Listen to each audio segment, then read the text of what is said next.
My Lords, I declare an interest. Many years ago, I had the great good fortune to meet someone. She and I have loved each other ever since. Apart, that is, from the occasional spectacular argument, usually about driving or DIY. And as the slogans on the T-shirts used to say, it happens in the best of families. It was therefore with great relief that I read the letter from the Bishop of Salisbury to the noble Lord Ely, in which he said, whilst marriage is robust and enduring, what is meant by marriage has developed and changed significantly. There have been many changes to what constitutes marriage over the years. In 1836, there was the change that allowed civil marriage. In 1949, there was the change that made the minimum age for marriage 12 years old. Those changes came about because of campaigns that were run by minorities and resisted by majorities for a very long time. But they're not changes that would now be overturned. What we're doing today doesn't undermine any existing or future marriage. What it does is it extends the status of marriage to gay men and lesbians who want to make a public commitment in the presence of their families and their friends, and sometimes their co-religionists. And it reflects the wishes of those people who don't today just want to tolerate lesbians and gay men. They want to celebrate and support them as people in their own lives.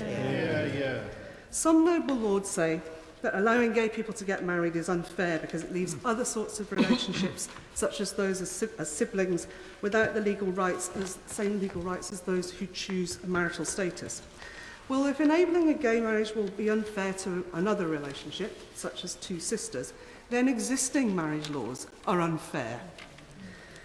But the thing is, my lords, I think we all understand that relationships which adults enter into voluntarily are wholly distinct from relationships which are determined by consanguinity.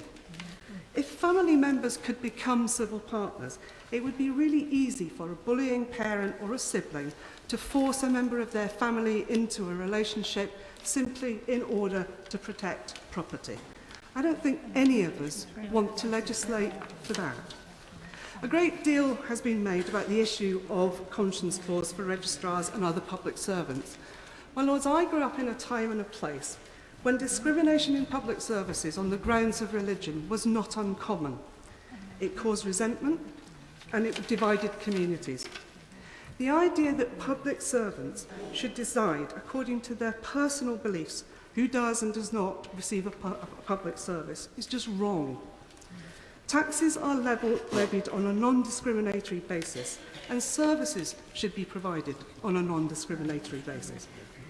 There are some opponents of this bill who say we shouldn't be addressing this, not when we've got all these huge economic difficulties.